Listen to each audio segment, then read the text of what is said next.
Hello everybody and welcome back to another episode of the Pies Nation podcast. Nicholas Sacco here with you. The boys had the bye over the weekend. It was nice to get a rest, but as we approach the second half of the season, we thought we would keep the content train going. And with so much talk about tagging in the AFL media circles of late, we thought it'd be an opportune time to chat to a 2010 Premiership star and a man that knows all about tagging in Brent Macaffer. And Brent, welcome to the Backchat studio, mate. It's fantastic to see you. Awesome to see you too, mate. Thanks for having me in. For those that haven't seen you too much post your retirement days, give us a bit of an update about where things are tracking and what you've been doing with yourself. Yeah, so pretty busy since life post Collingwood.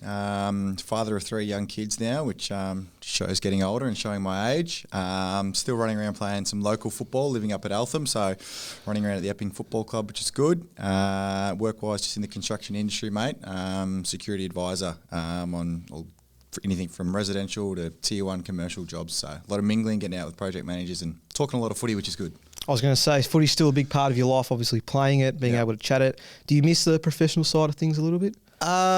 Yes and no. I don't miss how highly scrutinised the game is and the pressure that the modern day players are under with media, journalists and phones and cameras and everything everywhere. Nothing's missed. But obviously, the day-to-day stuff and having a few ex-teammates still running around and playing career best footies, makes me wonder how they're still doing it. But yes and no. Actually, just on that, before we get to some things in a bit more detail, we're seeing your former teammates. You mentioned Steele, Scotty Pendlebury, a little bit of Jezza Howe as well. How amazed are you that they're still giving us the output they have in terms of what they're bringing on the football field? Particularly Steele is a prime example who a couple of years ago everyone just about wrote off for his career, but the fact that they're still not just competing well, but they're in our best 3-4 each and every week, it's pretty absurd, but you've seen it firsthand. Mate, it is insane. Again, it isn't a surprise, but it is at the same time. Just two genuine freaks with how they just continue to get it done. And I reckon I was one of those that probably a couple of years ago thought, okay, here we go, this is the decline of these boys and Steele, but just into the midfield and just racking them up and would have to be in contention for All-Australian if they pick the side right now. So it's awesome to see. Hopefully they keep going for the rest of this year. Yes, hopefully for our sakes as well. All right, let's get stuck into things because as we mentioned off the top, tagging's been a big talking point, particularly in Collingwood circles with what's been going on with Nick Dacos and the role that Ed Langdon played on him, particularly as recently as King's birthday. So there's a lot to dissect, but before we get into what it's like in the modern day, I wanted to take you back to your tagging days and maybe have a chat to our audience about reflecting on those times. End of 2010, start of 2011, you've having to deal with some injuries, very interrupted couple of years, that 2011-12 period. But before then, you'd already sort of honed your craft a bit as a defensive forward and someone who had played that role a little bit already. But when did that turn into a conversation with Bucks about playing a more prominent tagging role, which you were able to flourish in over the next couple of years? Yeah, it wasn't probably till early on in 2013, which is I did it over those next couple of years following that. But it wasn't until I think it was maybe around 3 or 4 was the first time I did a proper midfield lockdown job on Nick Dalsano, I think from memory, a Friday night game, and literally only came to me that during the week, midweek, and goes, look, we're going to try something different, we hadn't really done anything like that for a couple of years. And he just flagged it and goes, look, I think you got the attributes to do it. Quick, relatively fit, can play on those bigger type bodies and all sorts. So, yeah, came out of nowhere, did it, went well. And then from there, it just flowed on to the next week, and we had some real success with it as a side, winning games of football. And it was great for me personally because, as I said, I'd missed a couple of years of footy and was sort of like, okay, where do I fit in now after missed a couple of years? So found my niche as a run with midfielder, which never thought that would happen. So, yeah, it was good. And we're talking 2013 here, so still with Scott Pendlebury and Dane Swan. Yeah, again, it just shows how freakish those guys are that 12 years on, as I said, they're still playing career best footy. Well, do you think there was something in your game, particularly at that stage, that was a reason behind why Buck sort of chose you to play that role? As I said before, you already had sort of those attributes playing a defensive forward, but Different story, of course, when you're having to run along in the midfield for 4 quarters of footy. Do you think there was something particular that made him believe you were the right choice for that particular role? I think I've always been really role orientated, and if given a task, a few things to focus on, I hate letting people down, I love just being about the team and all that sort of stuff. So probably had a massive part to do with it. We knew that if you give me a task, you could rely upon me, I guess it was proven correct. That's for others to decide, but something we did for a couple of years, so I must have been doing something right. Absolutely, and it sort of gained a bit of media attention pretty quickly. We'll touch on 2014, isolated it in a moment, but at what stage in that 2013 campaign did you yourself believe, hey, I can contribute pretty strongly here and quell the opposition's best player to ensure that our team's going forward? Because it seemed like you were naturally fit into it so quickly. Yeah, I think pretty early on, just like when you're playing on some of those best players that are in the game, in that midfield, and you're getting the job done on them. And as I said, we were winning games.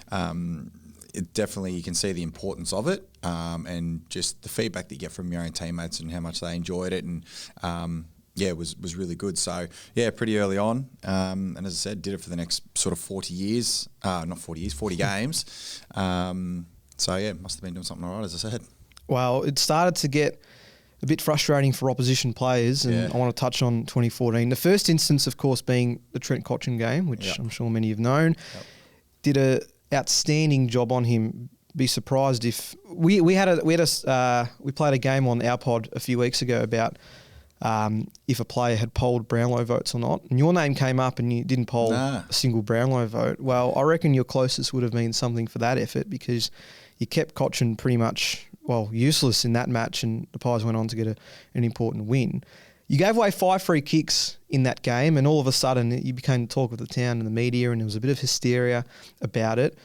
Is that when it became more than just a role you were playing, and suddenly the attention was drawn on you? How did you feel around that stage? Yeah, I remember it. And I think again it was a Friday night game from memory. So as you know, Friday night footy, all eyes are on, so everything's just magnified tenfold, and then that becomes the talking point for the rest of the weekend. So I remember coming in, thought nothing of it really at the time. Kind of then rocking up Saturday morning for recovery, and there was cameras there, and cameras are generally only at a recovery session if something's going on. So I remember we're rocking up, a couple of us are walking through the car park, like, what's happened? Did someone get in trouble last night, or what's happened? And then straight up to me and asking me about it. I didn't know that it had been a talking point post game, and obviously during the game. So I was like, so that was sort of the start of it. And then as the next few weeks went on, I guess my tactics, if whatever you want to call it, not that I think I was really doing much on purpose.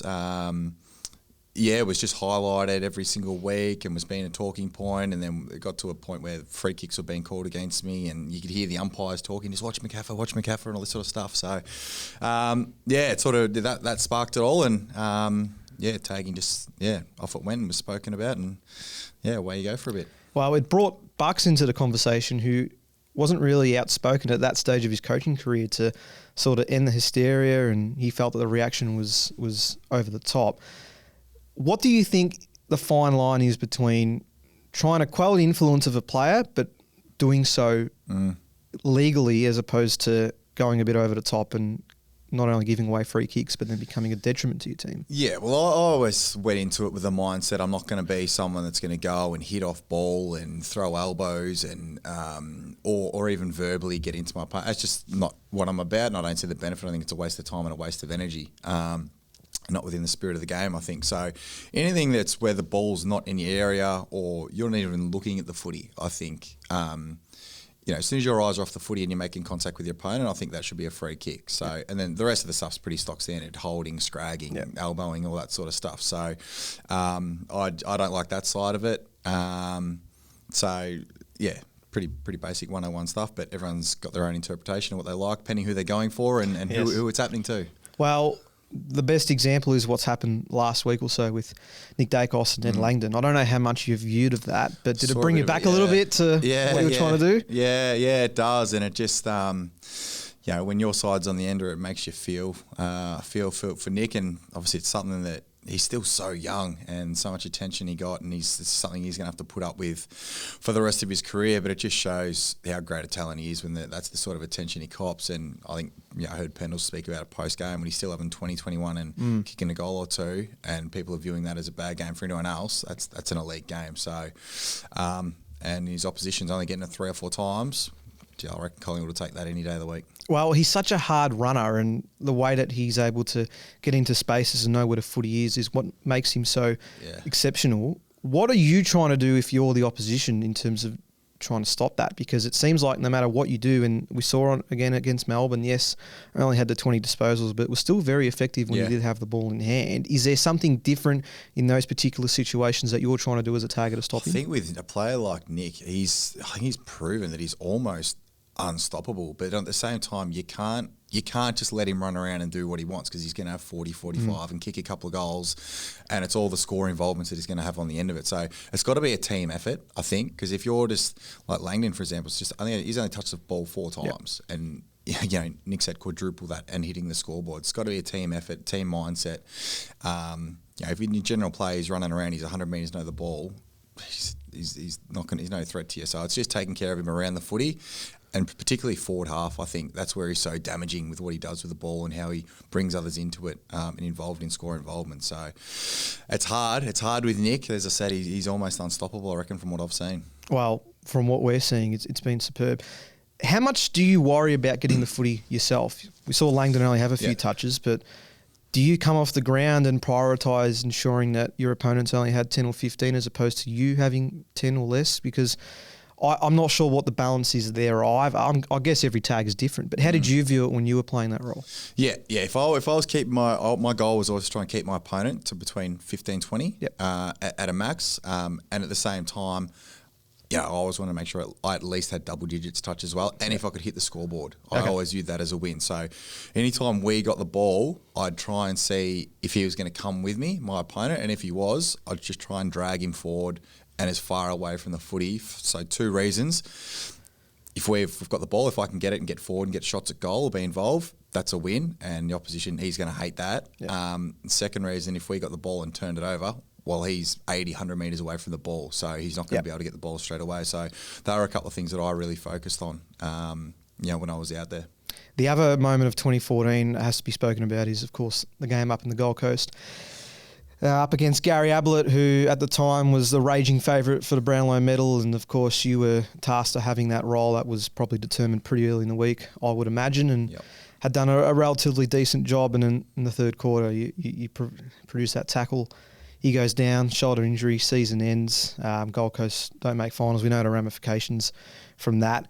Another big media storm erupts from it in a way because it draws back to your tactics as a tagger and how it all works.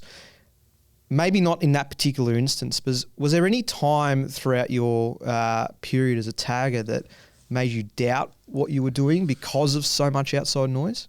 Not really. It didn't bother me too much, to be perfectly honest. And it's funny how often the Gary Ablett thing, it comes up a lot. Well, probably not funny how often it comes up because he's arguably one of the greatest to ever play the game. But, if he did that tackle now, it's probably 3-4 weeks suspension. But at the time, nothing thought of it. It's just funny, the ramifications of that followed on. And, they slide out of the 80. Obviously doesn't win the Brownlow. Blue McKenna gets sacked as well. So, and then even it's still come up. I remember he was back at Geelong in 2020. They were in the grand final. He hurt his shoulder again against Richmond.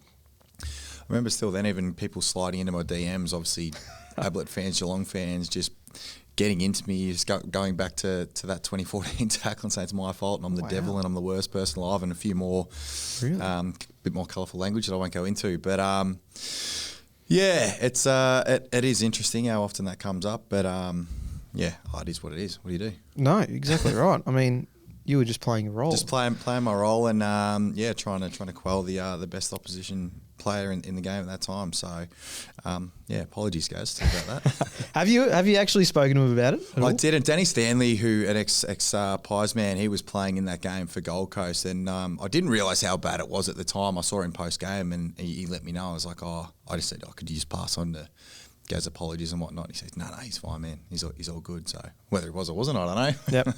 But no, I haven't seen him personally or anything like that. So yeah, fair enough. Now, it didn't stop you from playing that role, and you had some terrific plays that you had to match up on and had some great jobs over the time, but it came to a bit of a premature end at the end of 2014 when you unfortunately suffered an ACL injury that ruled you out of all of 2015, I should say.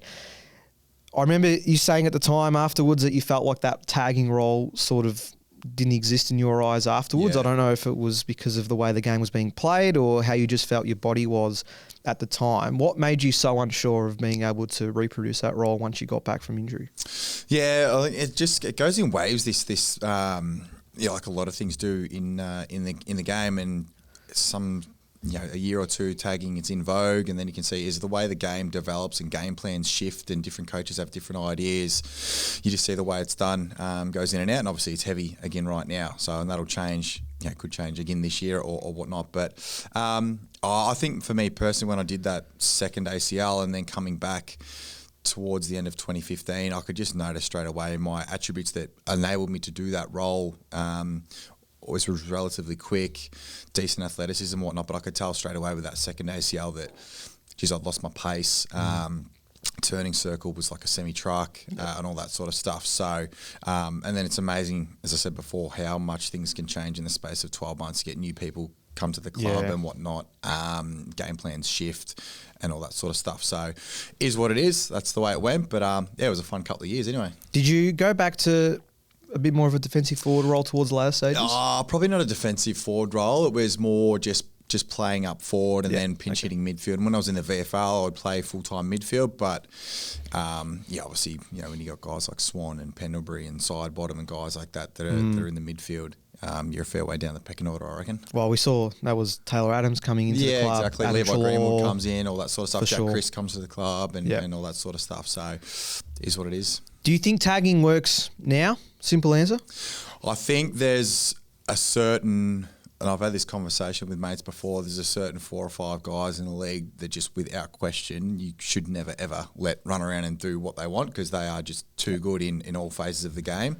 Your Bontempellis, Jordan Dawson, Lockie Neal, as much as it hurts to say, and Nick Dacos.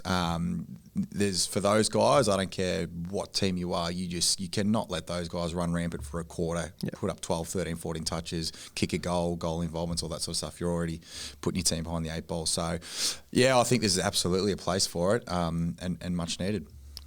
I want to ask as well, going back to what happened with Nick on King's birthday and a few other times over the last couple of years of his career, he does really well to hide his emotions and frustrations sometimes when things aren't going his way.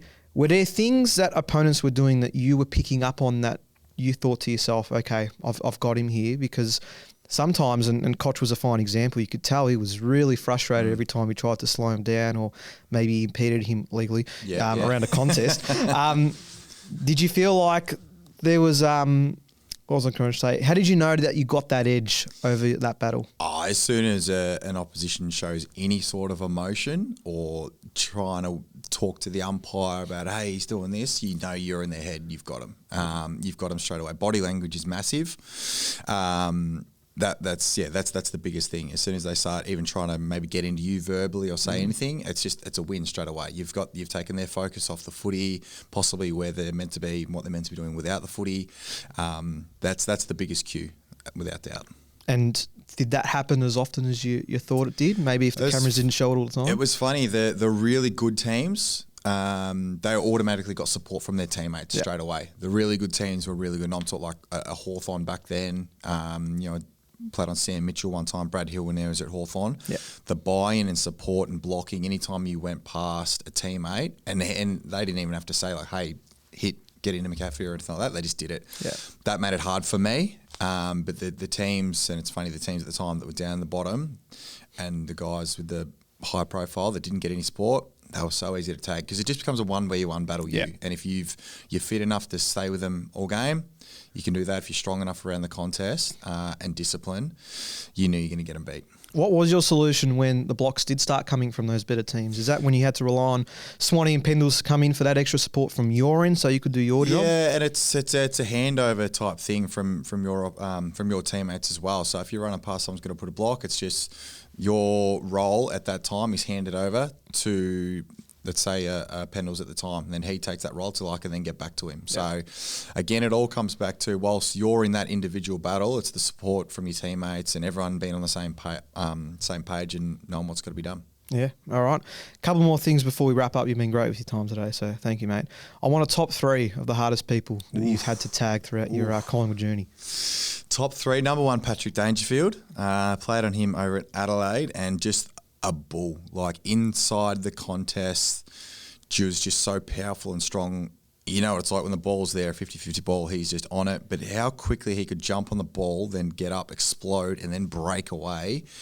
Take 2-3 guys to try and tackle him, to stop him. And even then, he still can free the arms and get it out. And then in the air, 1v1, great overhead. And as I said, just his explosiveness was super tough. Sam Mitchell, whilst not quick or fit and often didn't really leave the centre square, a great team that they had around, but just so quick and sharp with his hands and left foot, right foot. So I only need a split second. And some of his tactics, again, we'll say questionable. If my tactics are questionable, we'll throw an elbow, a knee, cork in the quaddie. Yep. He wouldn't have been one to enjoy your presence. Pretty good on the lip too as well. Yep. Third one, probably Ryan Griffin. Played on him a couple of times, and I reckon he's the only guy that got me both times. Just his agility and pace, similar to Dangerfield, explosive out of the contest, made it really hard to stop. As soon as you got a metre on you, he was gone. And they had a really good team back then, those sort of 2012, 2013 type days as well. So that's probably my top 3, I reckon. Nice. Very nice top 3. Is there anyone you feel like you had your best performance against, without diminishing them too much, but one that you had so much respect for as an opposition player that you felt like you did the best job you could? Josh Kennedy from Sydney. Yep. Was just a bull. Yep. So I thought I'd performed well on him. Dan Hanbury, played on him a couple of times, and I reckon I was able to get the better of him. Cochin's probably the easy one. Probably the best job I did from a statistical point of view. Probably the ones that spring to mind, I reckon. Nice. Now, I should preface by saying that these two things are in no way similar, but you've been tagged before in local footy. And I'm sure you're covering a bit of your own medicine from what you produced at AFL level. What's it like being on the other end, I guess to a smaller scale, of course? It sucks. It sucks. It's funny. I played against Levi Greenwood the other day in local footy, and we were texting the night before. And copping the tag every week, and I sort of said to him, can you just tell your coach, let me be, and I'll make sure we leave you be. And sure enough, we didn't tag him, and I copped the heaviest tag I've copped all year. So we joked about it, and I said, geez, we must have been feel like writing some apology letters to some of the guys we played on, because it's not a fun way to spend 2 hours on a Saturday afternoon in the middle of winter with someone hanging out of your back pocket. So, apologies to anyone that I played on over the years. I feel your pain. Well, and because they're not, I guess, professional players, they can get away with a lot more than what you probably could as a tagger. Is that frustration brewing a little bit now that you're in the latter part of your playing days? Can you sense a bit of that? Oh, mate, when you're 37, turning 38, and you're getting tagged and playing in 9 degrees, the grounds are in no condition compared to what they are at the MCG either. As I said, mate, it's not a fun way to spend a Saturday afternoon, and makes you wonder, why am I still doing this? So, it's all good fun. They're all pretty good to play on. There's nothing surprisingly, no dirty tactics yet, so touch wood, it stays that way. Very nice. And the current Pies, your thoughts on them? Do you feel like we're in a good spot this year? Yeah, absolutely, mate. Just had a bye, and all the teams are losing around us still, and it doesn't matter at the moment who's in, who's out. We're sort of plug and play, next man up. It's a pleasure to watch the way they're going about it. There's just, I don't see any real weakness at the moment for us. So, as I said, it hasn't mattered what personnel's been in the side, which is a really sign of a really strong side. So, just over the halfway mark and going well. So, fingers crossed. Don't want to get arrogant, but any shades of 2010, 2011 to what you're seeing so far this year? Well, it is in that same sort of way where it just doesn't matter who's out there. It's guys, everyone just seems to be completely on the same page with what they've got to do, playing their role. And you see the snippets, that they're releasing behind the scenes type stuff, and guys talking about that. And that's the stuff that's highlighted. And it's easy to talk about it and say this is what we value, but it's so evident when you see it game day, the way the guys get around each other. You talk about, Nick getting tagged and all that sort of stuff, but he's so often the first one over there carrying on, celebrating his teammates when they're doing really well. And, it's infectious. So it's pretty powerful, I reckon, to the opposition knowing that. You spent a bit of time with Fly, correct me if I'm wrong, I early did, days. yeah. He was a development coach for a couple of years. Yeah. Could you sense that there. he was destined to be the coach he is today?